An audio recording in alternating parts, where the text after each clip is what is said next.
For once, the attention of Diwalwal, Municipality of Moncayo, Province of Compostela Valley, has been called for by no less than the President of the Republic of the Philippines, Rodrigo Roa Duterte, during his State of the Nation address in the year 2018. The President has expressed his dismay over the pollution and destruction of Nabok River and other rivers in the country due to irresponsible mining on the mountains. For once, these rivers gave life to both lowlanders and highlanders. But what shall a local government do, and the national government agency assigned to protect the environment to extract or at least lessen the toxic from the rivers and save them from eternal decay?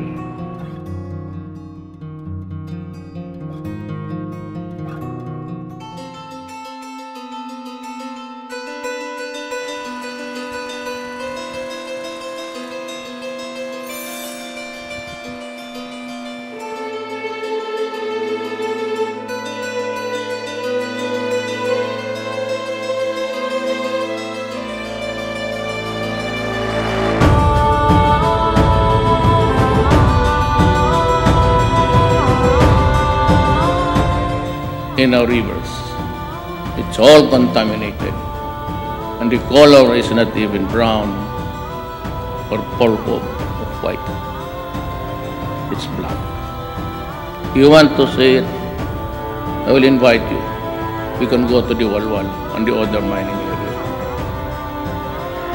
and I'm sure you will puke with what is happening to this country. Expect reforms, radical ones. I do not intend to quarrel with anybody who demanded, but for as long as I am here, I said, you will just have to contend with me.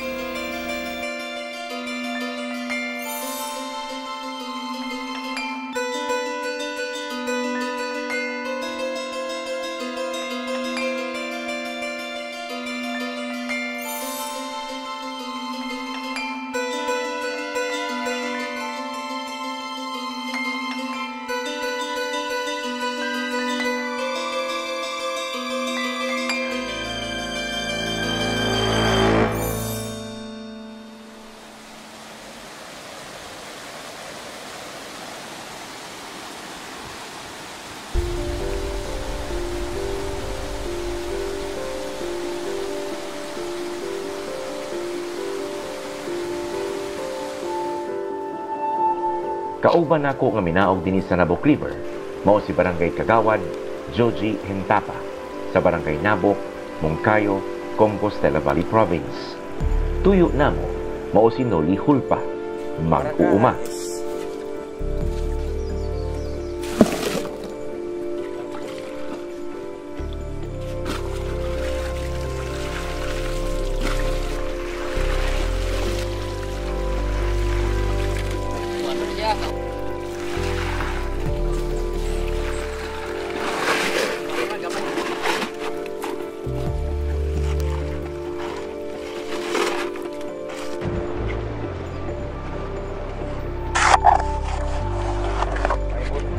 Uy, buntag pod.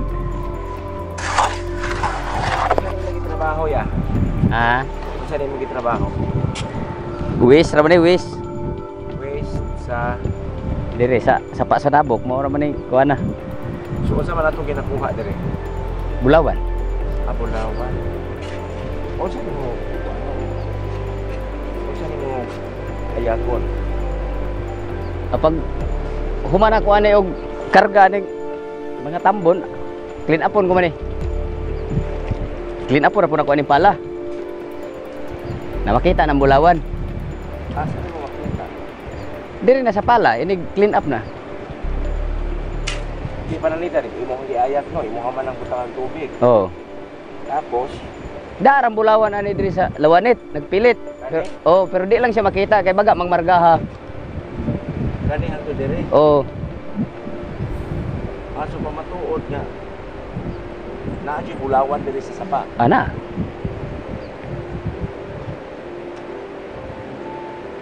Pero katutong mga murag balas lang. Oh, mercurize na. Americanized na. Mga waste naman din sa kanang mga planta da sa Babaw. Una ning mga kinabuhi permente. Ay, kalingaw ra ko kay wa may trabaho nya.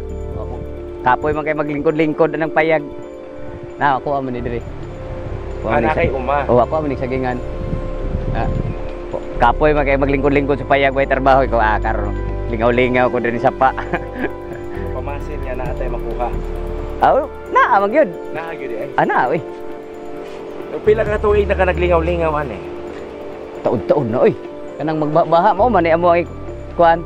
Pamlong basta mo baha. Kay nagbaha gabi eh. Oh. Mangili dahil may una ba? Mo ra man ni unod-unuran kining sentro wala man ni. Kini ra mga kilid. Kilid sa kanang Oh, nagpundok. oh kini yun aning mga margaha. Margahaon nga na, yung nag-itom-itom ba. Mo ra man ni unod-unuran, mo ra pa nagipili nako. Taod-taod, iyang gipakita kanako ang pino nga bulawan nga gisulod niya sa garapon. Dunay color yellow, dunay puti. Ang color yellow, sumala niya, mao ang bulawan nga wala pa dakpa sa mercury. Ang puti, mao na katong bulawan nga gidakop na sa mercury. Palaran kami nga ang 48 years old nga mag-uuma ug mang-ayagay og pinong bulawan, nagpakita kanamo sa pag-extract sa nakuha niyang bulawan. Una, gihinuan niya ang lapad nga container nga may saluran sa bulawang nasagol pa sa mga maragaha o fine sand. Katong bagyong Pablo kay pertig yung bagaang bulawan. Pila ka kilo imo nakuha? Muadlaw gud mig tag sobra libo ato. Wow. Kada gramo. Nagsubra gramo oy. Kuan may among gamit nato, placer na kanang kuan na screen. Di namin magamit og lawanet.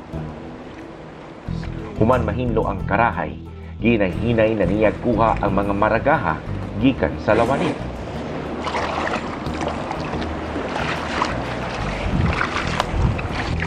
Hindi na katong baga nga kuano. Habol ba nga ato na.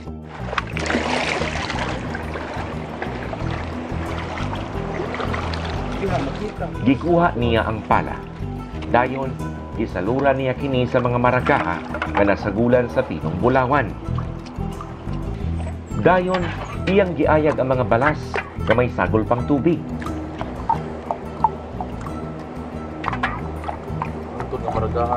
Kini aron dali rang matagak ang mga balas ug magpapilid ang pinong bulawan. Ipo ka kamo ug ani, mag-una mong mercurize ani. Kay daghan pa man ang balas, padayon si Kuya Noli sa pag-ug-ug. Kini bisag iunahan ning sampulan eh. Og 400 lang imong adlaw. Murag kuha gyud. Kuha gyud. Di na kapnan. Duha ra ka haunan na kana oh. Bulawan naman na oh. Na oh, kana naghilo. Naghilo. Bulawan naman na. Ngano mabilin siya? Giug-ug man. Aron walay mausik nga pinong bulawan, mas gikutihan pa ni Kuya Noli ang pag-ug-ug. Ano, mo na siya. Kani oh, naghilo tanan ug kanang nagputi. Apil na. Mo na mercurize, nag-ugom og mercury. Pero kanang wala na dili siya nagputi. Kuang Yellow. bulawan gina siya nga kana ang kuan. Wala na mercury he.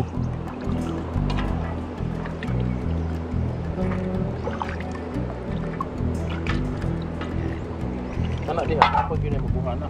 Oh, ibalik naman po na akong palatay dito sa lawanit. Yapanin nimo. Tubig. Oh. Tubig. Yapan. Ang mga taong sama ni Kuya Noli nga nagpuyo daplin sa sapa kitsa nahilig na sa pagsala og mga balas nga dunay bulawan, walay laing paabuton matag tuig kundili ang pagbaha ni ining Nabok River. Gumikan kay ang mga inanod niya mercurized gold gikan sa bukid sa Diwalwal mangilid-kilid ni ining ilahang sapa. Busa ilahang gituuhan nga sa riverbed ni ining maong Nabok River, daghang posibleng bulawan ang ilang makuha. Pero ang nakapait, daghan usab nga mercury ang dugay ng nidaot sa Nabok River.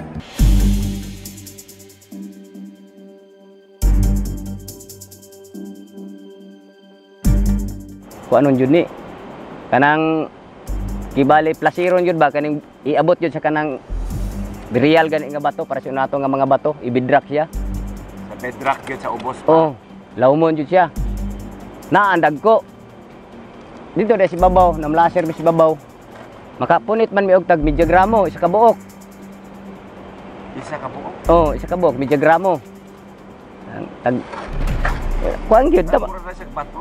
Oh, Nya, free gold na. oh, free gold. Basta mabidrak. Dagko ang bulawan sa ilalom. Kining sa ibabaw mga wis na ni sa kana ang mga planta dito sa Diwalwal. Mga anod ra sa baha.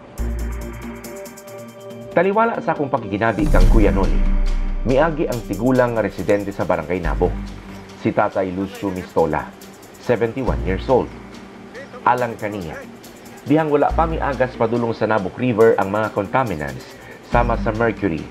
Usa siya sa mga nalingaw dinhi sa pagligo-ligo, ingon man pagpanguhag makaon.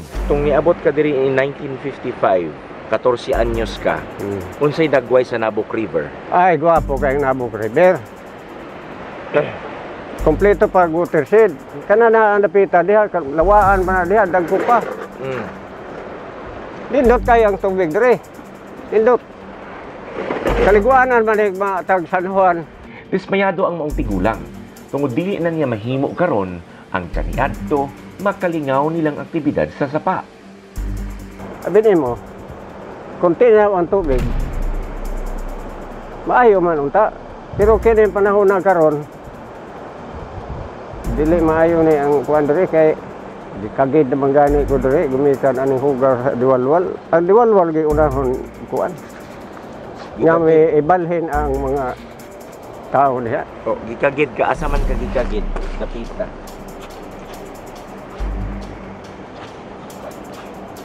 Oo. Ay, kini kagid man eh dire. Napahanggan tod karon oh. Diha tambal mo balik lang gyapon kasi tabok-tabok. Okay, wala kay choice, kay kinahanglan man jud ka mo agi diri sa sapa. Usa man di ay. Ako gida.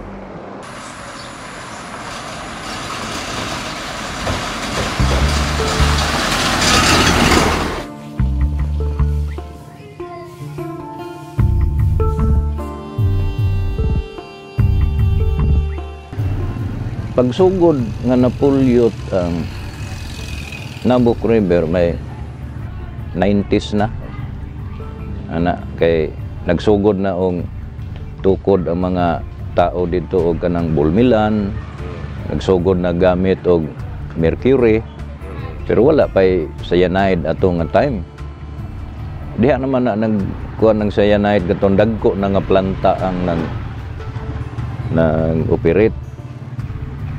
Yamo na ang nakaepekto ay niabot man na ang time din nga grabe ang contamination sa Nabok River. Ang mga tao gani dili na halos mo taak anang sapa kay mangatol ang ilang panit tungod sa cyanide.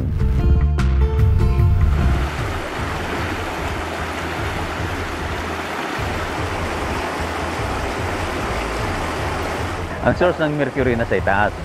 So when it drains down through the channel, the riverbed, it also starts going down the surface, going down under the surface. So by the time nakarating na yun doon sa medyo patag-patag, wala na sa surface yon.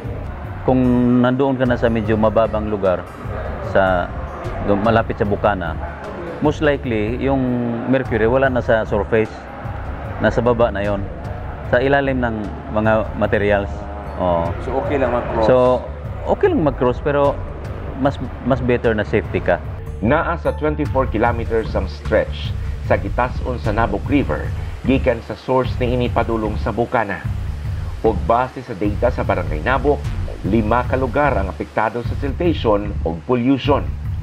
Kini ang Upper Ulit, Tubo-Tubo, Nabok, portion sa Barangay Mangayon, bahin sa lungsod sa Compostela, ug Barangay Babang. Kay ang tubig sa irrigation system gikuha man sa tubig sa Nabok River, niadto pa, grabing epekto na ang gihatag niini sa mga basakan sa mga mag-uuma ug palay.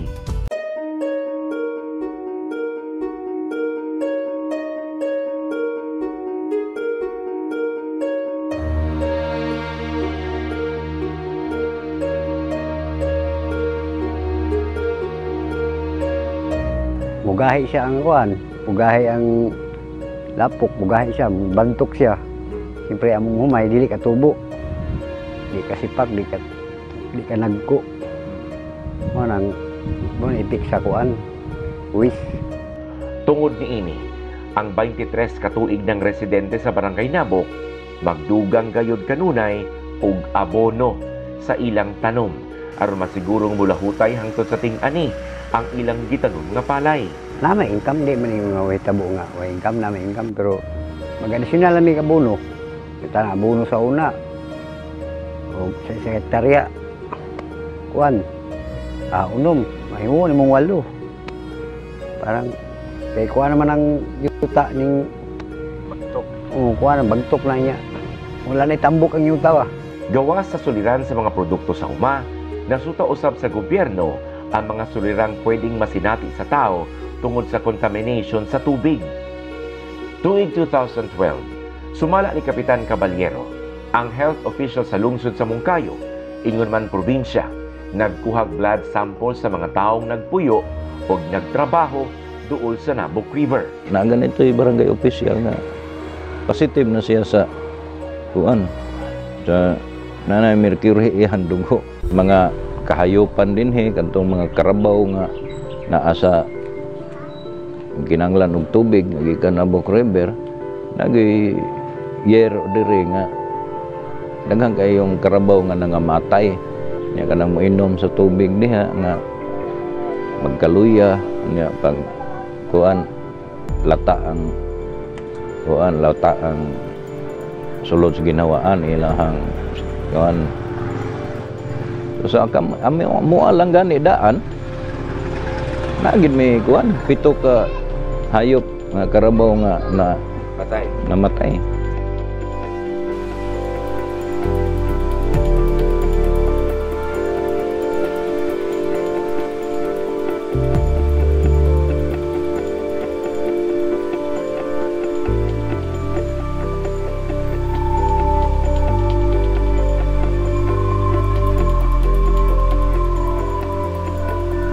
Kayo og benepisyo ang katawhan og mabalik siya kay kanang Nabok River sa una bisan og ultimo lang ka nga kundi ka maglisod og panud-an kay tungod sa daghan na siya og kuan isda diha bingwit sarap-sarap kanang mga mamaling so maka libre gyud niya. Wala po'y sakit kayo nga kuan ang mga tao kay presko man ang tubig. Human sa pahayag ni Presidente Rodrigo Duterte, labot kadismaya niini sa pangit ng kahintang sa Nabok River, galing ni aksyon ang tanang ehensya sa gobyerno nga may kalabutan sa pag-atiman sa maong sapa. Pinangunahan sa Department of Environment and Natural Resources, gisusi o gipatuman gayod nila ang 4 ka balaod nga may kalabutan sa pag-atiman sa kinaiyahan. Kini ang Solid Waste Management Act, Clean Water Act, Clean Air Act, o Toxic Substance and Hazardous Act. One of the primary concerns ni President ngayon is the cleaning. We have seen the Boracay and we are seeing now the Manila Bay. And it also perfectly coincided with the trust of our secretary now, Secretary Simato. Isip inisyal nga lakang sa rehabilitasyon sa Nabok River. Pinaagi sa gimugnang Provincial Task Force Nabok River, gipang serbihan og cease and desist order ang 1,797 ball mills ug carbon in pulp plant owners niadtong March 16 to 18, 2019. Ang maong 3 ka adlaw nga operasyon naglaraw sa hinanaling pagbalid sa informal settlers ingon man tanang processing plants sa Mount Diwata ngadto sa Sitio Mibatas. Kita sa probinsya, with the help of Mayor Ramil Hentugaya and the leadership sa Municipal Local Government of Moncayo, inahinay atong yung gipasabot, no? Atong gipaminawan pod ang ilahang mga suggestion kung unsay maayo. And then finally, the day of reckoning katong, if I remember it right, March 15, mo gyud tong time na ato nang gimanduan gyud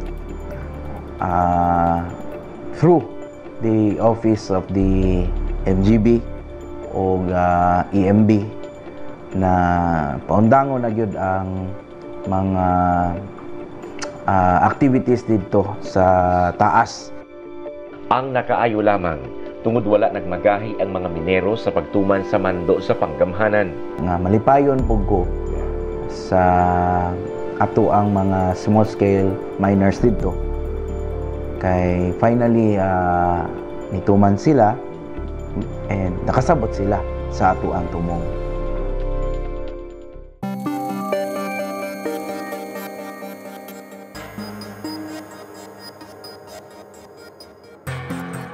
Ongoing ang pag-transfer sa mga ball mill, ang uban ipalit ng bag-o.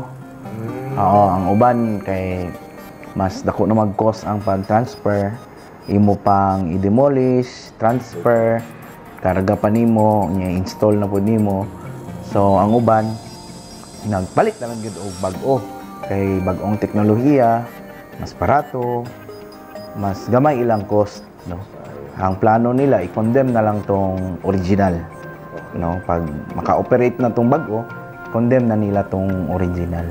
Yung paglipat from Diwalwal to Mibatas, ang gastos dyan on their own, we have around 360,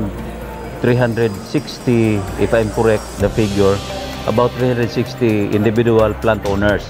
These are all small scale miners, but in the sense na what they are using, the equipment is small scale. But you see the big silos there, mga drums. Ang operation nila medyo mechanized, no? High-tech ingong tampulunga. So in Mibatas area now, mayroon tayong mga 6 na, shall we say, independent individual operators na kaya nilang gastusin ang paglipat. So nakita mo yung mga drums, yun ang carbon and pulp plants. Doon siya huhugasan, i-process, i-separate yung sludge and water and mercury from the gold. Yun namang small scale operators talaga, yung based on capacity to operate. Yung mga liliit talaga, hindi nila kayang lilipat doon sa Mibatas on their own. Kasi tama nga naman, kailangan ng gastos, di ba? Mag-build sila ng panibagong mga planta. So what they did, they cooperate with each other. Naggawa sila ng cooperative. So around mga 40 to 60 members. So meron sila ngayong around 3 separate plants doon sa across the creek, yung kung makatayo ka doon sa big drums, facing doon sa may blow na structure doon, yung water tank.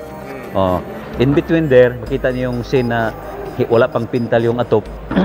3 yon na structures of the cooperatives, and 2 of those are operating now. Tungod sa maong lakang nga hinay-hinay nang nibalhin ng mga plant owners sa Diwalwal, daw mihinay na usab og katinaw ang sapa sa Nabok River. Sa picture nga gipadala kanamo sa Provincial Government of Combal, makita ang pagkatinaw sa tubig sapa. Minus na gyud ang bad practices sa taas. Kay limpyo naman natong sapa, tan-awon. Apan challenge gyapon kay ang Nabok River adunay taas nga mercury content, no? Based sa scientific studies na gi-conduct sa DNR. Mao na nga that's our next challenge kung unsaon na to pagpalimpyo sa sapa sa Nabok River, so that farmers from the lowland area, especially ang atong mga palay farmers, dili maapektuhan ang quality sa tubig, and ang mga tao nga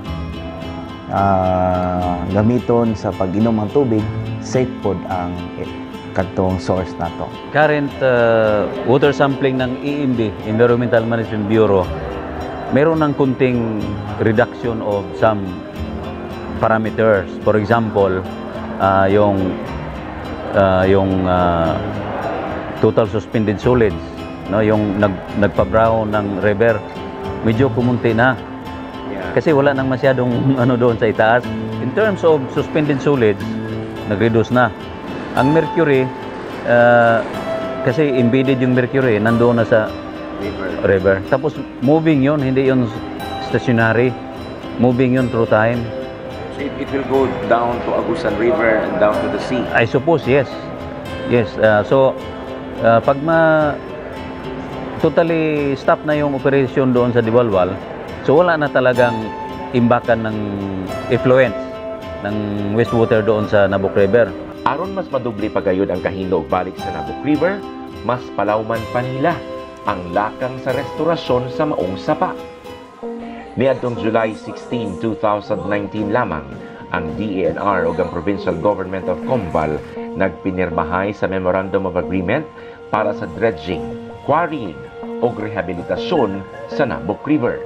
Mismong si DENR Secretary Roy Simato pa ang nirepresenta para sa DENR o Governor J.V. Tyrone Uy para sa Compostela Valley Province.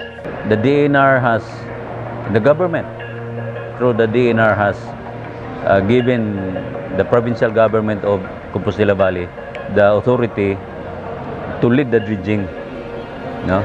To lead the dredging, of course with close coordination with DENR as the parang overseer. It's a dynamic agreement between the DNR to facilitate katong potential na mga mo desilt sa lugar or mo dredge sa mga sand and gravel sa lugar and mo extract po nila ang pugaw na mao hinungdan na nakapollute sa Nabok River like ang mercury. So nagapangita mi og persons or companies that are superior in the technical aspect of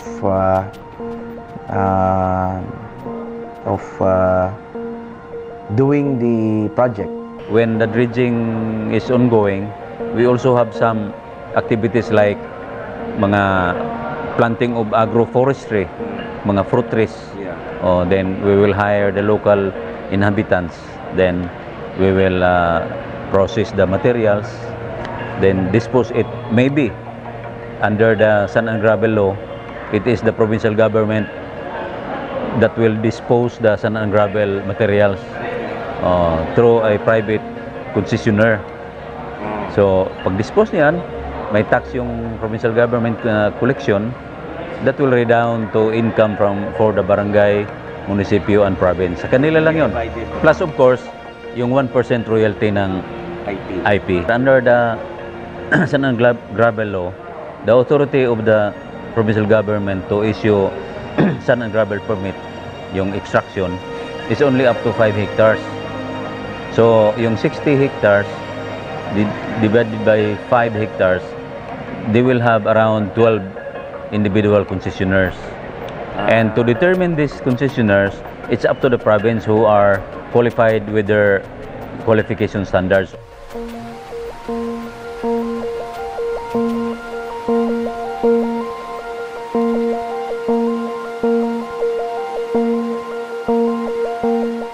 Hinuon, giklaro sa DENR nga dili tanang bahin sa 24 km stretch sa Nabok River dredgeable tungod sa presensya sa dagkong bato, ingon man may bahin sa sapa nga steep slope.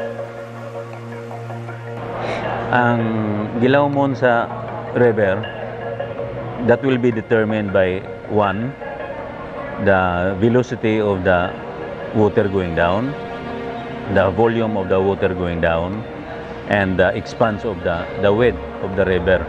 So for example, and the presence of the mercury and gold. So for example, if most of the mercury is concentrated around 3 meters from the general elevation, so i-dig up nila yung 3 meters. Oo. Pero kung makita nila na yung 3 meters is too deep already, given the general character of the river, hindi na kailangan ding abutin yung 3 meters kung ma-stabilize na yung river. Kasi ang pinaka-importante dyan, stabilize the river and recover. Technical term nila, recover the mercury. Apan ang pangutana karon, kung ma-recover ang mercury gikan sa sapa, asa kini ibutang? Sa ngalan na delikado man kaha kini. Yung mercury, hindi yun disposable. Pag ma-recover na yung mercury, i-contain ang sealed chamber. Like maghimo og kanang sementado, then sealed, or drum, sealed. Then through time, diha lang siya. Kasi ang sabi ng taga-EMB, pag ang mercury ay ma-expose ng sun, it will form into, mag-disintegrate yun into vapor. Then muuban siya sa hangin. So munang ma-inhale na to. So maubitaw na nga, during the dredging, katong dredge materials should not be transferred to another place untreated, hindi pa kinuha yung mercury. Kasi you are just transferring the contamination, the contaminants.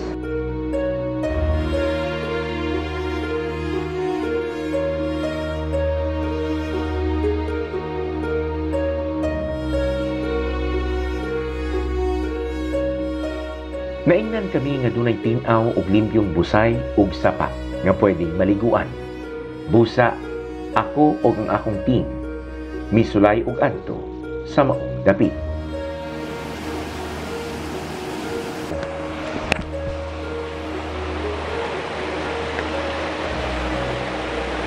Ano good ni?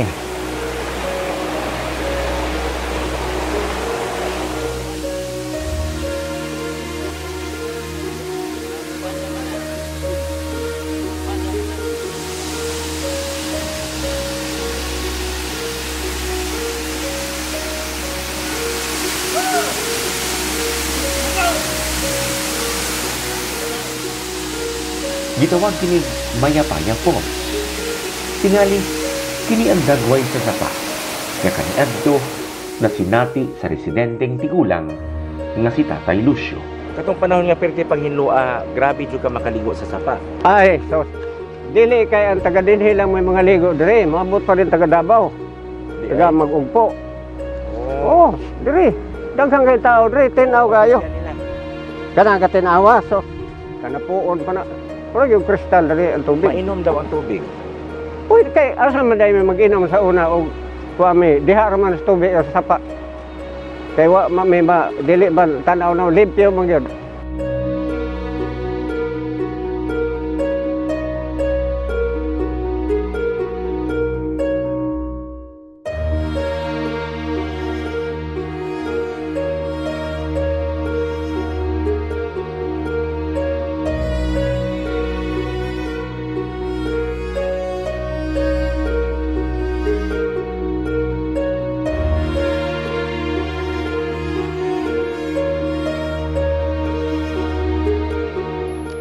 The Bible tells us in the book of Job, chapter 12, verses 7 to 10, "But ask the animals, and they will teach you, or the birds of the air, and they will tell you, or speak to the earth, and it will teach you, or let the fish of the sea inform you.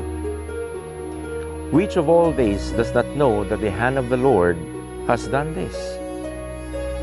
In His hand is the life of every creature and the breath of all mankind."